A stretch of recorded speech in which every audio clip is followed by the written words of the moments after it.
And we're live. What's up, everybody? It's the 29th of October 2020, and we're here for another SEM Rush Live. I'm your host today, Tristam Jarman from Purple Smudge Digital Marketing Agency, and I'm being joined today by Jimmy Newson. Jimmy, how are you doing today, and where are you in the world? I'm doing great, and I'm in New York, and it's raining, and I think there's a nor'easter on the way. Nice. It's raining here in the UK as well. I'm down here in not so sunny Brighton today.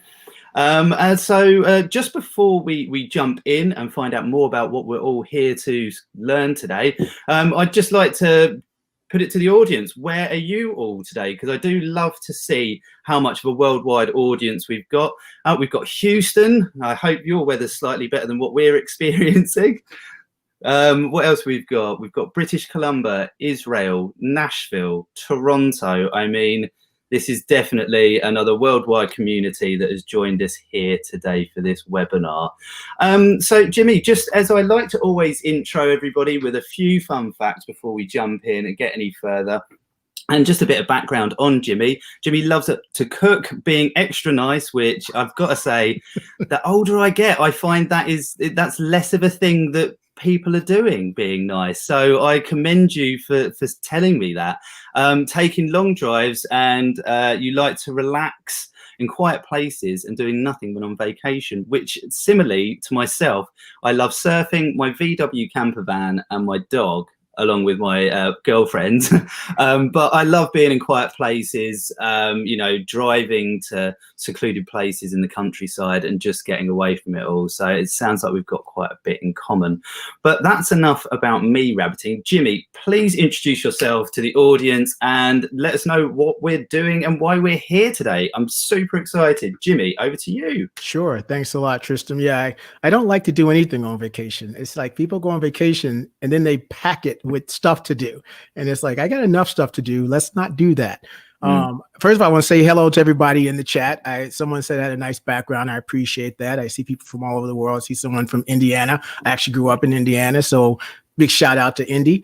And to, you know, I do a lot. I kind of elevated myself from being deep into doing like digital marketing to looking more at the strategy side. You know, I'm an inbound marketer at heart, which allows me to take every aspect of digital marketing into account and figure out where exactly should it go within a particular business's strategy. And so inbound marketing and then having a tool like SEM Rush really allows me to not only plan and strategize, but also implement and get the result. So you're kind of accomplishing a lot with those tools. So today we're going to talk a lot. We're going to talk about, you know, developing a marketing strategy, but looking at it from a marketing analysis side of things. So we can really look at, you know, before we actually start doing the work, what should we know? You know, what can we take from the information that's available to us to some degree and leverage that and create a better blueprint so you're not starting from scratch. I don't do anything anymore when it comes to marketing from my gut. You know, there's data available, and the stronger the data, the better the opportunity to get the result that you're looking for.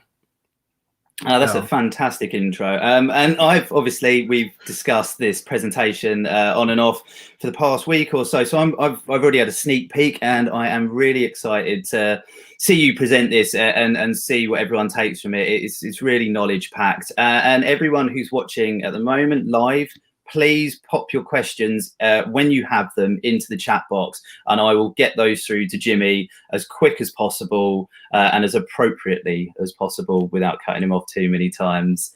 But without further ado, it looks like we've got quite a few people here. Jimmy, if you're happy to, I will hand over the reins to you, sir, and we can start the presentation. That sounds like a plan. So like Tristam said, definitely drop your questions. I won't be able to see it because I go full screen. And this will be a combination of slides and actually real time interaction with the tool SEM Rush. So let me just go ahead and get this all set up and we can get things moving here. And okay. So, Tristam, you can see my screen okay now, right? I can indeed, yep.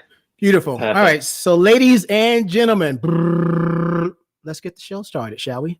Okay. So today we're going to be talking about building a strong marketing strategy. We're going to be using market analysis and data insight to beat out your competitors and find new opportunities. And at the end of the day, a lot more. So I'm excited to be able to do this presentation with you guys today in conjunction with SEM Rush, which is just an amazing company and an amazing tool. So excuse me for a second. So a little bit more about me from the professional side of things. I'm the founder of Jimmy Newson Consulting and Moving Forward Small Business. I'm also the senior advisor of the New York Marketing Association. And one of the things that I'm doing as my kind of giving back to the small business community is I started an organization called Moving Forward Small Business, which is a global effort to use the power of marketing, technology, and innovation to reduce startup failure and save 1 million businesses by 2050. So I got a bit of work ahead of me, but I hope more people can join in and help achieve that goal and that mission. So, I have certifications from, of course, SEM Rush, HubSpot, Google. You guys can find me online. Definitely connect with me on LinkedIn, Twitter, Facebook. Google my name. Since I'm an SEO guy, I make sure that I own the first 5 pages. Okay. So let's start by looking at what are the issues that we face today, especially in what's going on today in the world in general, in regards to being a business owner or someone in charge of helping to grow a business. So there are 3 issues that we look at here. One is knowing who's the biggest threat to your business today and in the future. 2 is knowing how to take risks and turn those into highly calculated strategic moves. And then 3 is knowing how to create a successful growth roadmap from a sea of big data. So the takeaway here is disruptor. What I want you to do is take away that if you don't pay attention to your market and the competition in it, you're going to be vulnerable to disruption. And we want to, at the end of the day, I want you to be the disruptor. And I'm going to reference a few companies that have done this, but I really want to highlight one in specific. So we talk about Blockbuster and Netflix. We talk about the taxi industry and Uber. We talk about brick and mortar stores and Amazon. So let's take a look at Netflix. So a lot of people know the Netflix story, but they only kind of know a part of it. So this is what Salesforce said. Now we're firmly entrenched in the digital age, and businesses of all sorts are creating clever, effective, and disruptive ways of leveraging technology. Netflix is a great example. It started out as a mail order service and disrupted the brick and mortar video store that we knew as Blockbuster. Then digital innovations made wide-scale streaming video possible.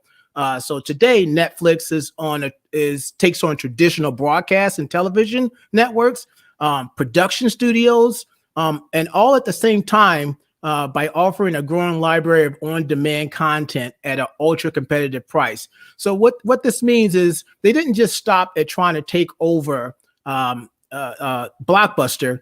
They continued to watch the market and then figured out how they can continue to evolve even more, which made them now a huge powerhouse. As now you got all these other streaming services coming up trying to compete with them. Sorry, Jimmy, just going to jump in there because we just literally spoke about this off air. A couple of other disruptors that we were just discussing were, and if anyone's old enough to remember, encyclopedias. And then came along the disruptor with that was Encarta on a CD-ROM. And then we ended with Wikipedia, which kind of disrupted all of those.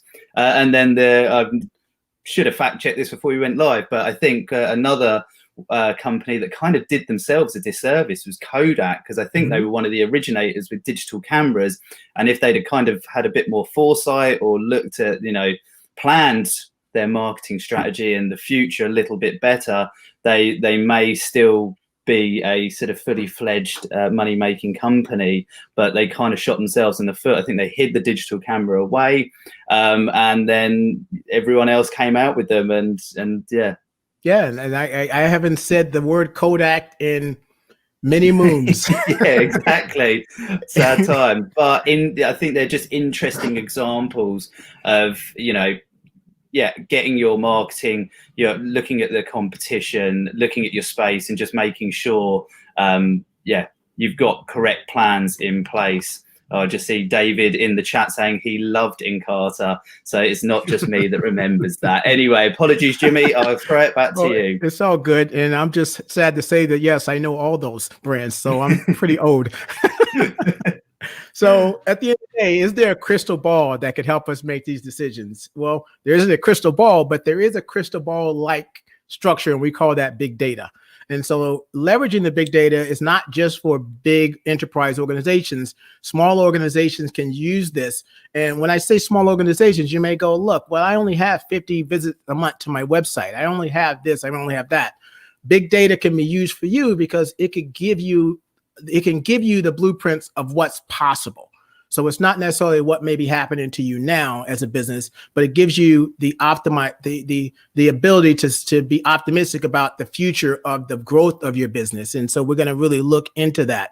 So we're going to talk about market analysis and data intelligence. So market analysis is the procedure of assessing and identifying various internal and external factors and conditions in a market within a specific niche.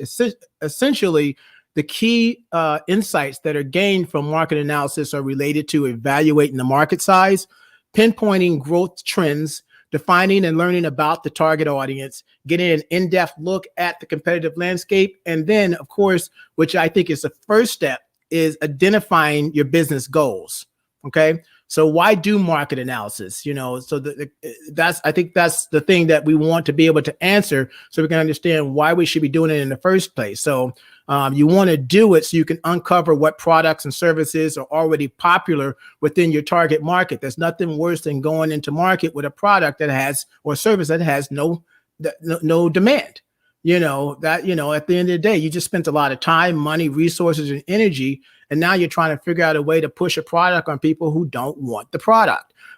You also want to uncover which competitors are employing the most effective marketing strategies, and how do you find out this information? You want to find out whether there's any gaps and opportunities within your niche that will allow you to fine-tune your product and services to get a share of that customer's attention. And you also want to be able to find out what other factors outside of competition and demand can impact your business's success and failure. And so we're going to cover all that. So we're going to talk about defining your business goals, assessing the size of the market, identifying your trends and growth rates, looking at the competitors, identifying the right demographic, and then accounting for not only internal, but external factors. So let's jump into number one, which is all about what are your goals? And as simple as this question may be, it still amazes me when I meet with new companies for a consultation or even to provide any type of digital marketing services. They're still not completely clear on what their overall goals are or for the growth of their business from a business standpoint and or a marketing perspective. So you really need to look at that from a short term and a long term. And if you don't have any goals, then you can use what is known as the critical success factor framework, which is a framework that allows you to look at areas of your business or projects that are vital to success. Identifying and communicating those critical success factors within your organization helps to ensure that your business or your project is focused on the aims and the objectives that you set out. So in other words, your goals. So you want to use something to help you make great goals, not just goals just for the sake of making them. Okay. So what are some of these critical factors that you can create goals around? Here are 5. One, you can do strategic focused ones around leadership, management, and planning. You can do goals around your people, personnel, staff, learning development. I like to touch on that. I was working with an agency a while back where, a lot of the team didn't stay abreast on what was happening in the industry. And this is very important to continue to have an upper hand on your competitors. Operations, what do your processes and work structures look like? Marketing, customer relations, sales, and responsiveness. Finances, assets, facilities, and equipment. So these are all things that you can build short-term and long-term goals around that can be tied back to a product or service or something that will increase your market share, depending on where you are in your business and where you are on the growth path. Okay. Just to jump in there, Jimmy. I think your point on personnel and then learning development's pretty key because, I've been exposed to a number of companies, worked at a number of places over my lifetime. And you can sometimes see, obviously, better companies than other ones. But a lot of companies, they don't necessarily keep their staff and personnel abreast with training or abreast, as you were pointing towards, keeping up to date with new technologies, trends, competitors. So yeah, I really think that it's a bit multifaceted, but sort of learning and development with your personnel is massive. Sounds obvious, but it's there's a few elements there definitely, and I think that's a really great part to touch on. And just quickly, we've had a question from Selena saying, what we're learning today, will this help with a small non-profit? Oh, definitely. Yeah, we're just getting started. So what I'm doing right now is really kind of setting the foundation. And now moving forward, we're actually going to do a handful of slides, and then we're going to actually jump in the tool. And I'm going to show you how you can find this information to give you ideas of either what the market is doing or how you should be looking at it, so you can determine what should I be doing. And it's funny. I actually had a call yesterday from a client that I hadn't worked with in years. And so we got on a call, and at the end of the day, she's like, all right, I think I want to do this. I want to do this. I want to do this. And I said, slow down. I go, before we do any of this, we need to look at what the industry is doing. We need to look at some of the key players in the industry, because this is about not recreating the wheel. Somebody is already doing it. And you may say, oh, well, I have no competition. Everybody has competition, and we're going to address that later. The question is, how do you classify the competitors? And if you classify them correctly, then you'll know what to do about the next steps that you should be taking to start to improve your business and start to reach out and start to reach the right type of customers and start to gain more market share. So let's start with what's the market size. So there's 4 things you want to consider looking at market size. You want to look at market size, market dynamics, audience size, and the competitors. And there are 2 types of competitors from a classification standpoint: industry competitors and organic competitors. Now, what you want you to do is there's numerous ways that you can get this information. There are tools that you can use to get stuff from like government reports and industry reports like Gartner, Nielsen. You can also get a lot of great information from the library. So some people are sleeping on the library, and the library has one tool called Reference USA.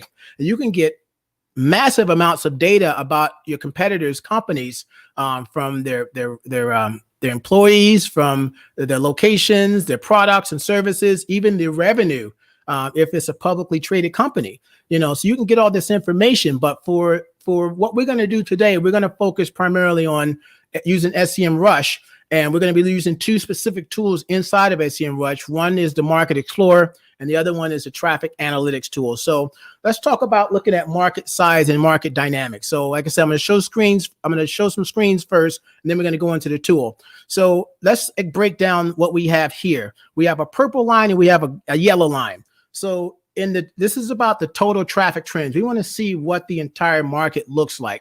And then we want to see what you look like compared to that market or your competitor. So the purple line represents, for this particular graph, the market traffic size is on the on the right hand side. That's around 9 million searches a month for, I believe, I can't remember the topic, but we're going to look in the tool. So that's how much search is on this particular market as of September 2020. And I'm looking back at all times, so I can see back as far as September of 2018, which was 2 years ago. Now, the yellow line represents the specific domain that we're analyzing. So if it's not you, it's your competitor. And we can see they have about 5 million of that 10 million. That means they own 50% of the market. There's a lot that we can learn from them in regards to looking at the market size and the market dynamics, okay? So the next thing we want to do is we want to also look at the audience size. So you can get a breakdown here of where your target audience is coming from. You can pinpoint the share of each traffic source. We're going to look at that. You can look at direct, referrals, social, paid, and search here. So you can see these little boxes that we have of the companies. We're going to be able to look at that. And you can also see the growth over a specific period of time. And then the final slide I want to look at is your competitors. We can look at competitors from an organic or an industry. Now, a quick thing I want to say about competitors. I'll ask you, I'll go, hey, tell me about your competitors. And then you'll give me a handful of competitors that you think are competitors. As far as I'm concerned, if that competitor is not online as of 2020, they're not really your competitors. Because when you're online, you have access to more people, you have access to more data.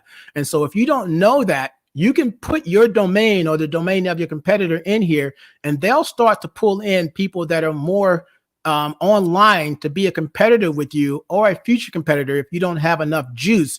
So you can start to look at the real people who are making things move, who are making moves online, which is also affecting their offline business. So now I'm excited to now officially jump into the tool that I've kind of shown you this and kind of dive deep and show you what that looks like. So what I did here is this is Origin PC. So we're going to use them as one of our examples. So when I pop them in, I'm in the Market Explorer section. So I might need to make this a little bigger for you. Let's see if I can make it. Yep, there we go. So I'm looking at the industry competitors here. So when I pop in Origin PC is it's kind of like they supply computer parts. Okay.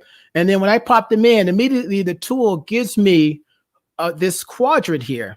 Okay, and these quadrants is broken down by four sections: game changers, leaders, niche players, and established players. And then it automatically detects who you're competing with. And some of these are indirect competitors, direct competitors, replacement competitors. So if I'm looking at it from an industry competitor standpoint, it's a big pool. If I want to look at it from an organic standpoint, organic lets me know who is my competitors in regards to the keywords that my website is specifically ranking for, how people are searching. So it's a different way of looking at competitors. And now I see a different thing. So let's look at these four. What does this mean? Game changers mean websites that have high growth and high potential. Niche players means they only focus on a specific thing, but they're doing it very well. Established players, or they're not growing fast, but they're very established, and it's going to be hard to knock them off that horse.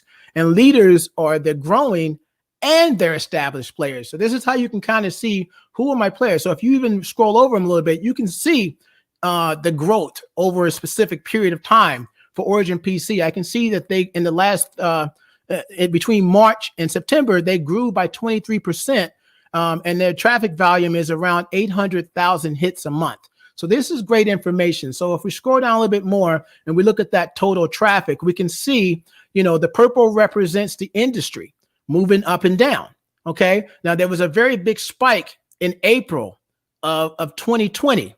Does anybody, and Tristam, you can help me with this. Anybody in the chat can tell me why this, you think for a computer company that supplies computer supplies, why this spike probably happened? I'm going to give you guys like 30 seconds to answer this. If not, of course, I'm going to tell you what that is. So while you're doing that, I'm going to keep going. So you can see now what's important here is if this is your website, Origin PC, you want to be in line with the ups and downs of the industry. Purple represents the industry. Yellow represents you. And you can see that when it went up, they went up. When it went down, they went down. Now, they didn't go down as much, but you went down more. So we need to know what happened here. Okay. So this is where you can start to look at the dynamics, and you can see what's going on. You can see the traffic generation strategy with direct traffic, referrals, search, social, and paid. This is the market, and this is you. So if you're not doing paid, and you see the market is doing paid, this tells you might need to start doing paid because your competitors are doing paid. If you have no referral traffic, and referral traffic is when another website, say it's a blog or a forum, links back to you, they're referring traffic to you versus social media, which might be driving traffic from a social platform. So there's a lot of information immediately that's at your fingertips that you can start looking at, where before you did not have this information. You see how powerful this can be? So now we're going to go ahead and jump back into the slide. So so Tristam, did anybody come up with an idea of why that spike happened? So we've got buying extra kit during lockdown, home office setup, a lot of COVIDs, quarantine pandemic, Amazon stopped shipping, and then quite a few other on working from home seems pretty popular as well. So, well, and they're all pretty much right. At that time, everybody was at home, and the first thing they said was, "Everything I have here to be able to work from home is inadequate. I need to upgrade." And so they're buying new computers. They're getting better, bigger screens. So for the computer industry, it was great. So that was that spike because now people are searching. Now, if you're not online, you can't benefit from that spike. And so that's where you're keeping an eye on what's going on, and you're almost to a degree predicting. So the question is it because of what's happening in the world, or is it part of a seasonal thing? Well, this was very specific to the pandemic, unfortunately. So we're going to keep going. So now we're going to talk about identifying the market trends and growth rates. So it's never constant. And so you got to keep revisiting this thing, and you got to keep fine tuning your strategy. So like I said, this goes back to Netflix. Netflix didn't stop once they took out Blockbuster. They figured out what else is next for us. And this is where you might come into your business with at one level, but then realize I want to do more, so I used to only sell this, but now 5 years later, I've migrated and I sell other things. You might even have switched your whole business model because you're following the trend, and you end up discovering something because you look at opportunities and there's an opportunity for you to capitalize on something that did not exist before. So in the Market Explorer tool we were in, we could also set it up to look at growth quadrants in regards to how these companies that you're monitoring have grown over the last quarter or the last year. So they were established player, now they're a leader. What does that mean? And let's take Entrepreneur. So I just started writing for Entrepreneur, so I'm monitoring them and their competitors, which has nothing to do with me trying to beat them out. I just want to see how well they're doing so I can figure out what to write about. You can leverage this data in so many different ways, but if you look at this, you can see they were an established player and they moved up to leader. What does that mean? That means they made some moves, because a leader means that you're not only an established player, but you're growing. So what did they do? You can dive deep into that and see what happened there. We can look at the domain versus market dynamics. That means I can pull in and out different players and see this change in real time. I can see the total traffic that a website owns, and I'm talking market share of the entire market. You can see the direct traffic, the referral traffic, search, paid, and social. So you can determine which one of these guys. So if I'm trying to go up against small biz trends, and I see that the overall market is doing all 5, but small biz trend only does 3, and I'm trying to beat out small biz trend, I might try to figure out how to do the other 2 that small biz trend is not doing to try to capitalize on more market share. Okay, so now you can use a chart. Now, once you got some of this data, the question is, how do I classify this data so it actually makes sense? You can use something called the Boston Consulting Group Matrix and start to prioritize your findings into, growth and market share. So whether it's your products and services or the products and services of your competitors, so you can figure out what moves you need to make. So we've got the star. So I'll break down what each one of these mean. You got the star, which indicates that a product has a high market share and a fast rate of growth. You got the cash cow. These are your businesses with high market share, but low growth expectations. You got the question mark, which stands for product with small market shares, but with high growth rates. So they're dominating in a smaller market. And then you got your pet projects that are items that have low growth rate and low market share, but it's just something that you just want to do. And this is how you can kind of look at, how do I classify what I have and match it to the audience demand and the audience need. All right. So let's take Elon Musk, for example. He has 4 different companies, and each one of these companies can be fit into this matrix here. And so let's look at what that looks like. So Tesla is this cash cow. It's not growing, but it's a huge player. SpaceX is the star. OpenAI falls under the question mark, small industry, but a lot of potential. And Solar City is their pet project. So you can look at each one of these as from a specific company standpoint, because some companies have smaller divisions, or you can take it and base it on products and services. So this is one way that you can leverage using this information and put it into a way that you can explain it to others. Okay, so now let's talk about getting an in-depth look at your competitors. And then we're going to dive back into the tool again. So for this one, we're going to use Porter's 5-force analysis. Okay, 5 forces analysis. So it can offer a strong foundation for analyzing not only just your competitors, but also factors that affect competition, from new entrants to exiting existing rivals to additional products and services you might not have considered. So let's take a look at these 5 forces. You got in the kind of reddish, you got threats of new entrants. You got in the purple, you got threats of substitute items. You got in the green, bargaining power of your buyers. You got in the light blue, bargaining powers of your suppliers. And then in the dark blue, you got rivals among existing competitors. So we're going to take a look at each one of these. So let's start with, first of all, looking at the intensity level of the competition that you're in. And some of the things you should be thinking about when analyzing this is the competition level within the marketplace. We're going to dive into the tool for this. You want to look at who are the key competitors. When I showed you on that matrix, you can start to see who your key competitors are. And then you can also get a clear understanding of what your competitive strategy should be based on what some of your competitors are doing. It's not about copying them. It's about learning from them and figuring out what you can do better. So the second one is whether you're online or offline, businesses are heavily reliant on other businesses in their operation. This factor examines the power of a supplier might hold over your business. So the question is, what are the number of suppliers within the market that you need to buy from? What are the range of existing suppliers? What can they do for you? And then what's the cost of switching to another supplier if you had to? And a prime example is, I work with a client, I like HubSpot as a CRM. They use Salesforce. I would love to switch them over to HubSpot because it's a tool that I use very well, so I can help them better. But they're so bought into Salesforce because of other tools that are tied to Salesforce.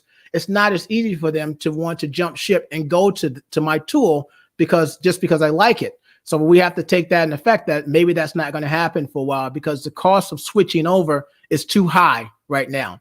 So these are things you'll look at here. Let's look at the buyer entry and exit costs. Now with consumers, they also have some bargaining power over you. So here's some things you want to look at. You want to analyze your competitors' overall online performance. You can get a glimpse of their online advertising strategies. And I'm going to show you this because I think it's going to blow your mind. You can pinpoint your rivals' SEO, content, and PR strategies.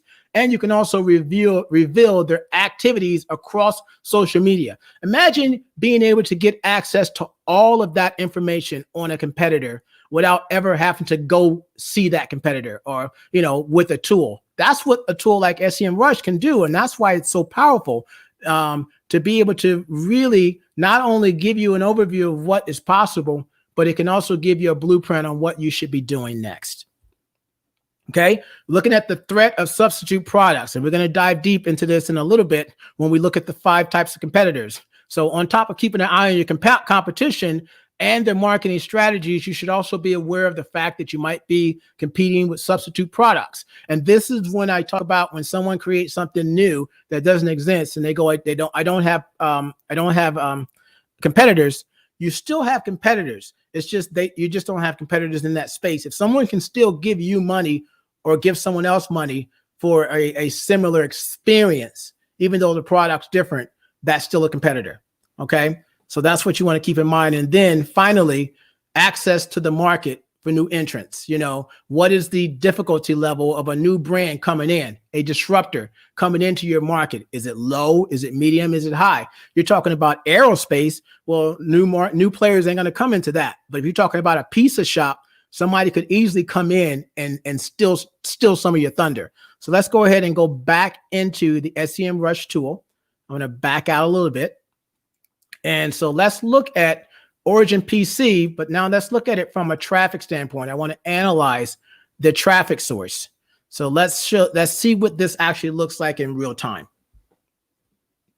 All right. So now remember, we don't have access to their analytics, but the tool does a really good job. There's a certain level of accuracy right here, and it's either a 1, 2, or 3. So it's 2. So we're getting a pretty good idea of what the accuracy could be. So I can see that this website gets about 1.2 million visitors a month. I can see of that 800,000 is unique. That means that about 40%, about 30% of the traffic is returning. I can see that they hit about 3 pages per visit. They're on the page for the website for about 5 minutes, and the bounce rate is 40%, which is not bad at all. So if I scroll down here, I can still see that data a little bit more. But what I want to do is I want to go a little bit further. I can go down here. I can see the market share. I can see that 55% of their traffic is desktop. Okay, that's important, especially if your business and 80% of your traffic is mobile and you don't have a mobile optimized website. You are destroying the fact that you're not giving your audience an opportunity to interact with you the way that they want to interact. Now you can look here at subdomains, and this is what I love about subdomains. Subdomains, if a company is big enough and they start having subdomains, sometimes you can get lucky and you'll see it'll have member.origin.pc.com or order.origin.pc.com. If you see those type of domains, you can automatically assume that they're making sales. You can automatically assume if they got a help desk that they're being very helpful. They're doing a great job at customer service here. You know, they're driving a lot of news. You know, you can click through here and see a lot more. So let's scroll down a little bit more. Now, this is really cool because now you can see all the traffic sources that this one particular company is implementing. They're doing direct traffic, referral traffic, paid traffic, social, and search. So if this is your competitor, you know that you need to be doing all 5 of these. And you can see how much traffic of that $1.2 million is coming from each one of those traffics. Now, here's one of the coolest parts of this tool. This is known as the traffic journey. Okay. And I love this part. If this part was a woman, I'd marry her. Okay. That's how cool this part is right here. Because what it is, this is the company. This is originpc.com. Now, this is where they go. This is where they are before they go. And this is where they go to after they leave. So I can see the journey. What pages are driving traffic to this website? And where are they going after this? Now, you can see things like PayPal. If I saw PayPal here, I can see that they're converting people to pay. Now, I can click on the full report and I can see like maybe 3% of the traffic, 0.3% of the traffic is going to PayPal. They're making sales. Maybe they're going to a subdomain. I can see that they're driving a lot of traffic through YouTube. That means they're using YouTube and videos to help drive 11% of that traffic. So if you're not producing videos, you need to be producing videos. I can see that 4% of the traffic is coming from paid.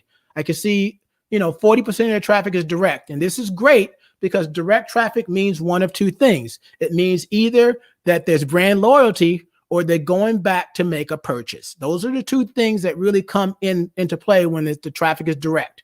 Okay. So you can click through. Now you can see what countries they dominate. So say you're big in United States, but you're not in Canada. You see they're in Canada. I can do a breakdown of Canada and see exactly what they're doing in Canada. So I can make my own roadmap for me to go into Canada.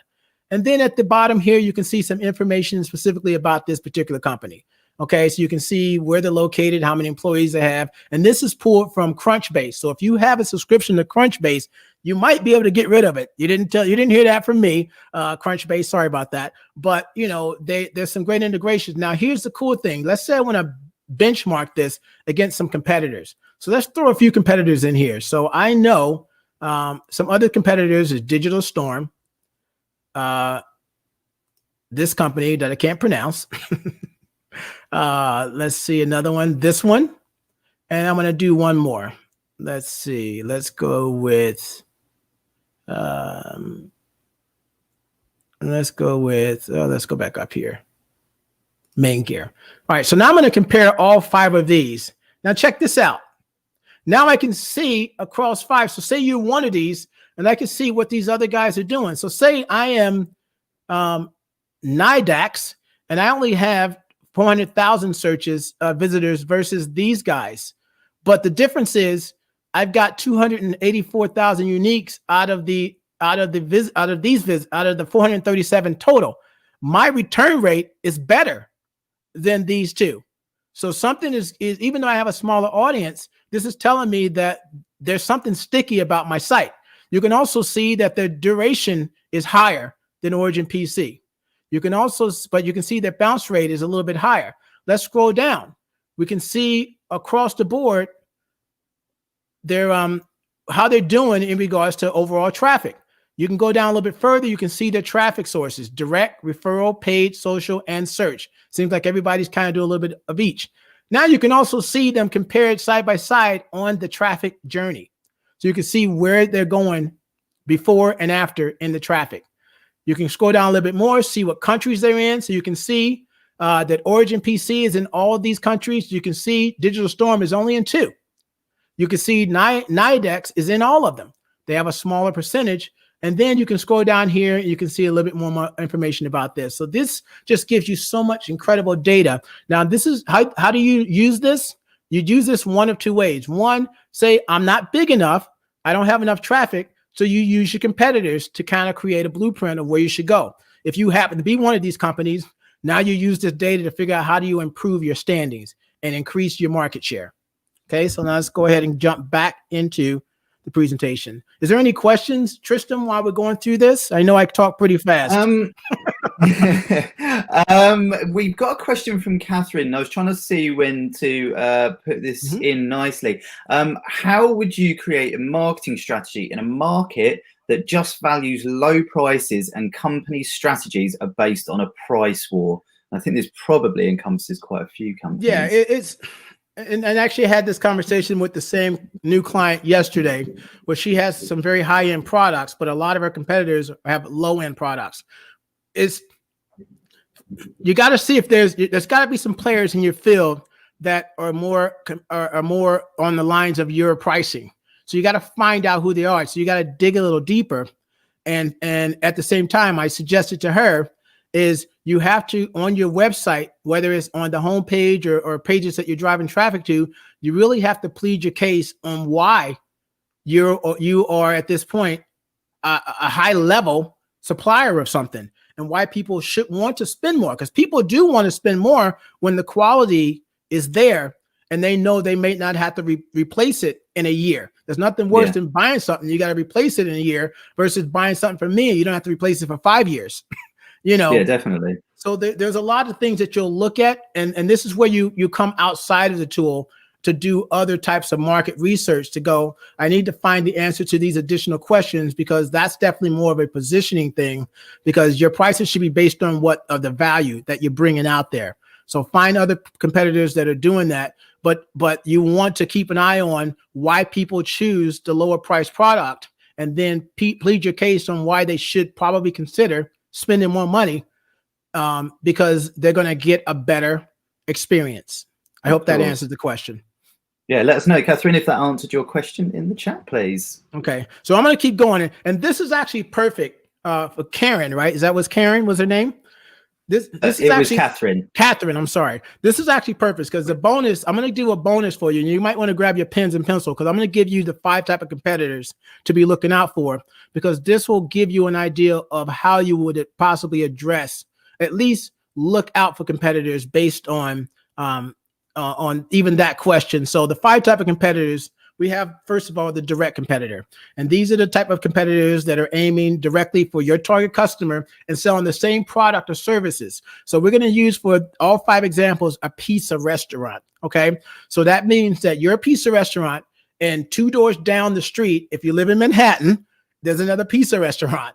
They're direct competitors, and they sell the same product to the same person. So you're both competing to hope that they're going to choose you over them. And so you gotta make sure that you know that is a competitor of yours.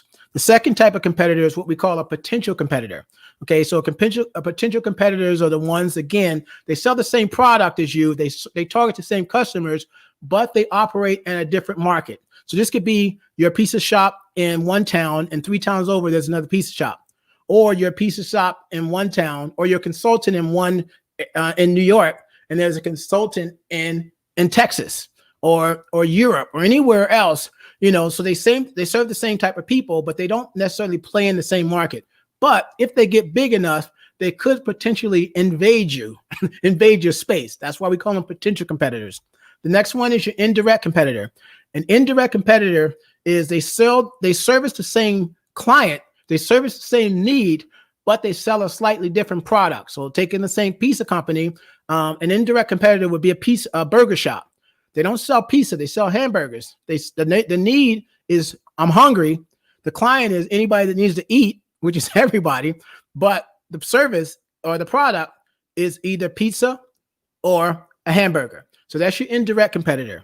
Then you have the future competitor, and these future competitors are potential or what we call like your big brands. So, they may not be in your market yet, but there's a good chance that they're going to open up. So let's use pizza again. You're a mom and pop pizza shop. Domino's opens up across the street. Little Caesar's Pizza, that could happen. Coffee shop. You're a mom and shop coffee shop. Dunkin' Donuts opens up across the street. Starbucks opens up across the street.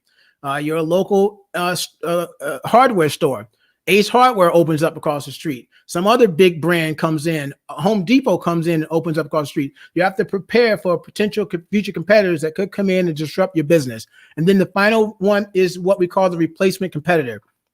And this is the one where I talk about you're looking at you may have no competition, but you might have replacement competitors. So for the pizza shop, again, instead of me going to buy a pizza from you, I might go to the store and, God forbid, buy a frozen pizza. Okay. Or I want to make it a family night and I decide to buy the ingredients and make the pizza at home. So just as long as these are on your radar, it just gives you an opportunity to classify these 5 different types of competitors based on your business.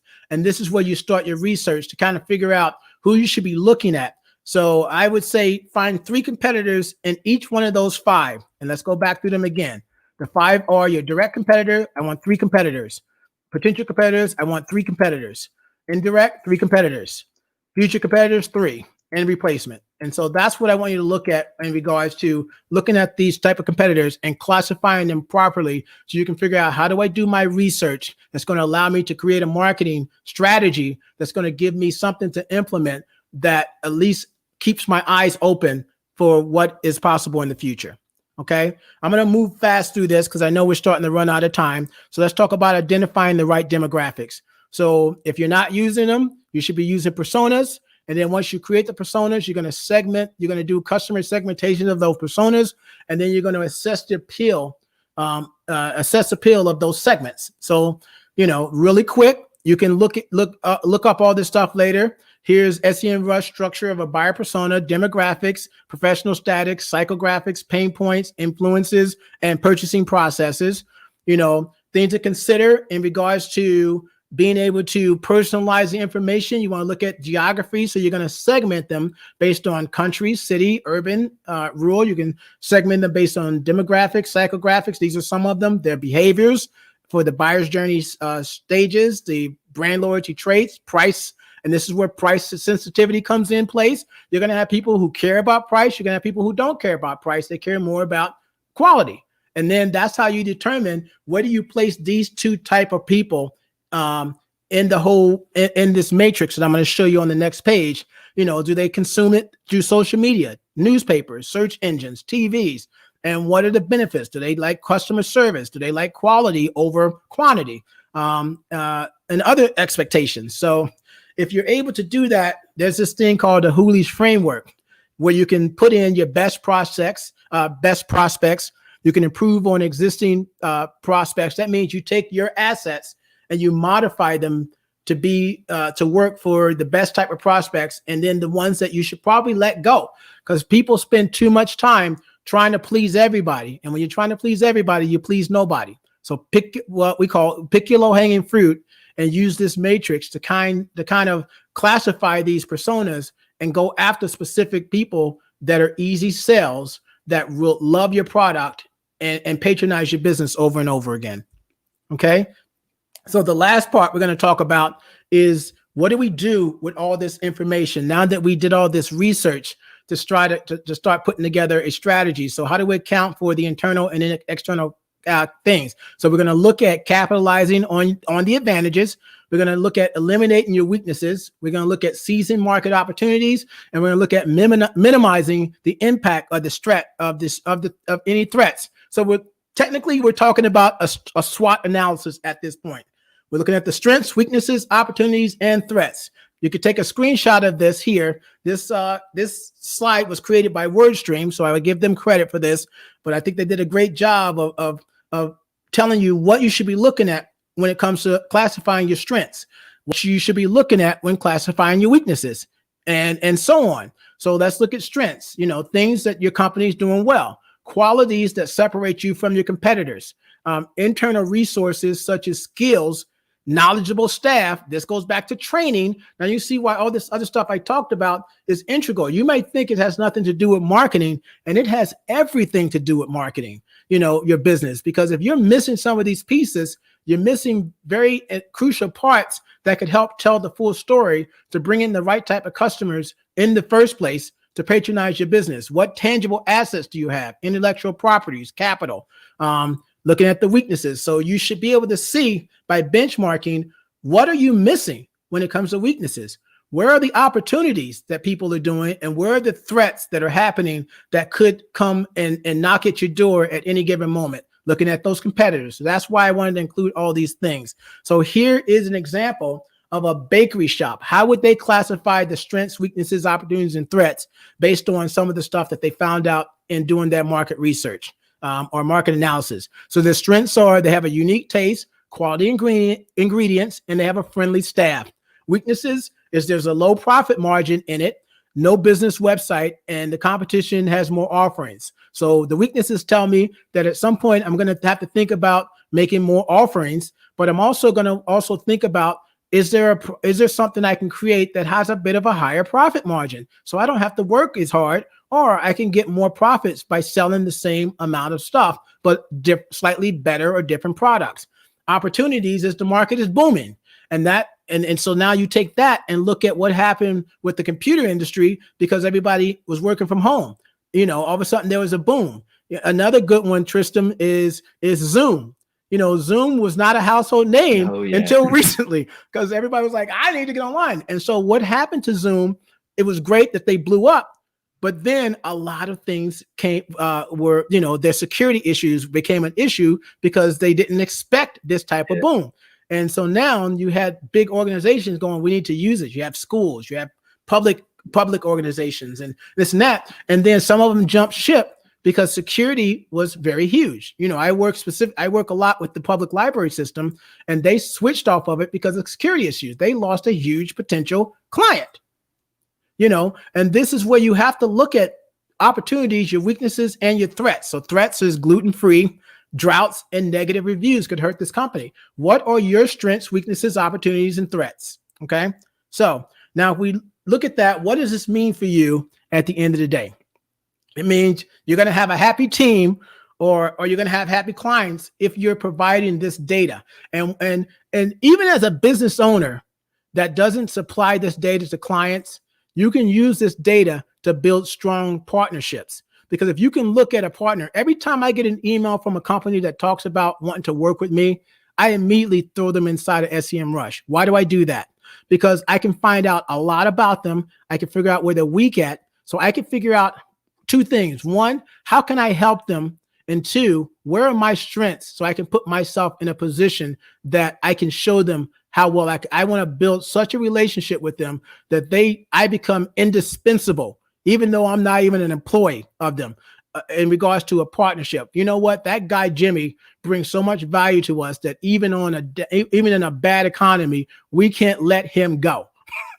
That's what you want people to say about you from all standpoints. So that's what this kind of means here. So I want to challenge you guys all day today to do three things. Okay. Number one, I want you to create or revisit your business goals or update them if necessary. So use that framework if you have to, that critical success framework, and figure out, are my business goals good enough, short-term and long-term? When I say long-term, I'm thinking short-term, I'm thinking 3 months. Long-term, I'm thinking 12 months. You can go farther than that, but at least from there, if you can come up with some really great ideas of great goals, now you can look at how does this marketing stuff that I just learned from Jimmy and SEM Rush, how can that help me make better decisions and see a bigger market share or bigger return at the end of the year. 2, determine what key data metrics are most relevant for your business, because now that you know what your goals are, you should be able to determine what's valuable to me and what is not valuable to me. And then 3rd, I want you to determine how you would use that intelligence to increase your market share, your revenue, and your profit. So if you can do those 3 things for me, I'm going to be very happy and I'm going to be excited for you. So at the end of the day, that's kind of it for me. There's so much more that we can talk about, and I apologize in advance. We just can't get to it, but I just want to give you like a really big overview of what this all could look like. So you can reach out to me directly. And I suggest, if you're not using SEM Rush, try it out, and get that in and get some information and just see what you can learn. You'd be surprised. And at that point, Tristam, I turn it back over to you, and let's answer a few questions before we call it a day.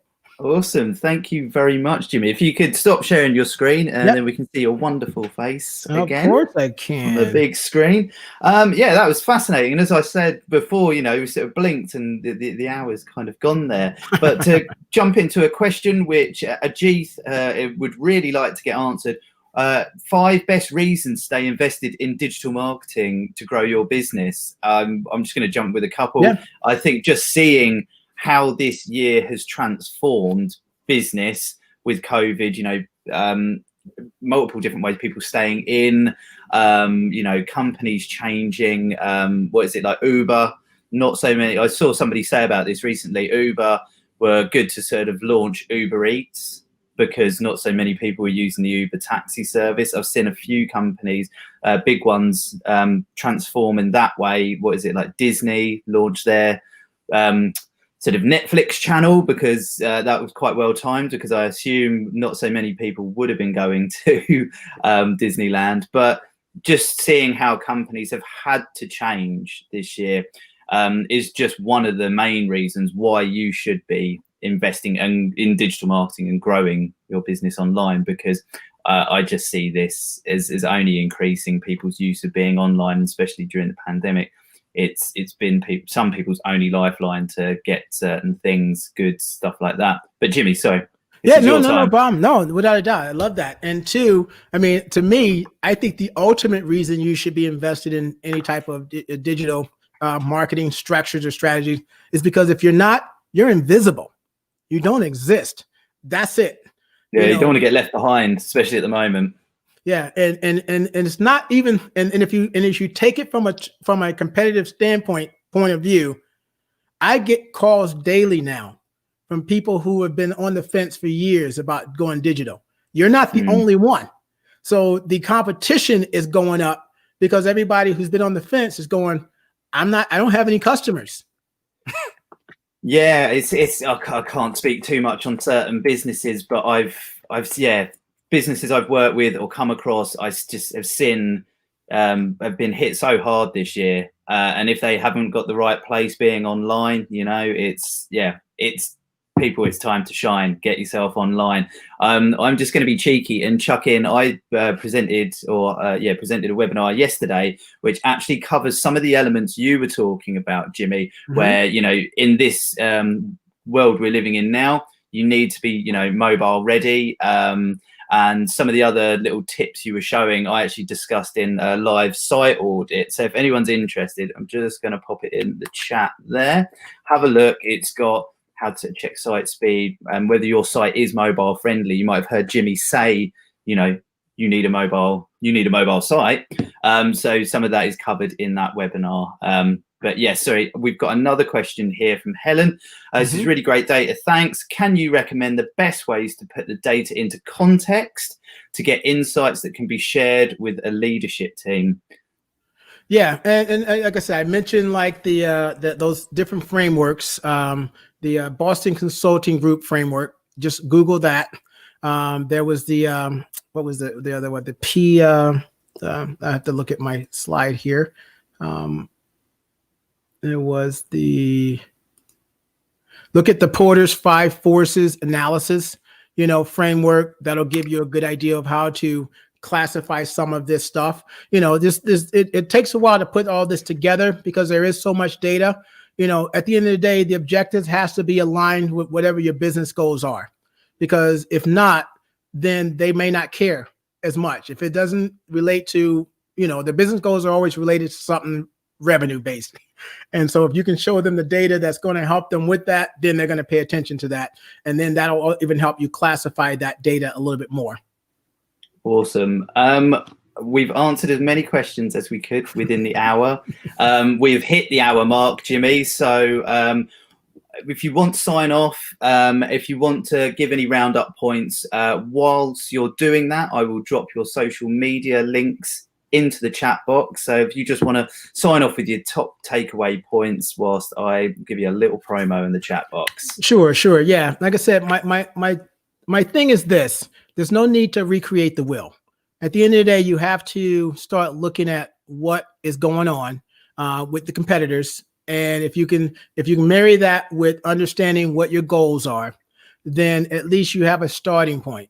Because there's a lot of data out there, and I don't mean to hit you with so much stuff to think about, but at the end of the day, you need to start thinking about these things. And if I would prefer you to even look at an industry leader versus your basic competitors, because an industry leader will give you the grand scheme of what is possible. And sometimes you need that as a business owner to be inspired enough to go, this is going to be a bit of a journey to get to that next step, but somebody else has done it. And I actually can see what they're doing, so I can determine, is this relevant to what I need to do to grow my business? Fantastic. And so just to finish off, anyone who's watching this, I believe the slides and the recording will be available afterwards. I believe if you've registered for this online, it will be sent to you. Jimmy, thank you very much. It's been a pleasure to host you today. I hope the audience has taken quite a lot away from this. There's been a lot of positive feedback to your presentation, Jimmy. So maybe you can have a look at the comments later and just see how awesome you were. But till next time, guys, please hit the like button.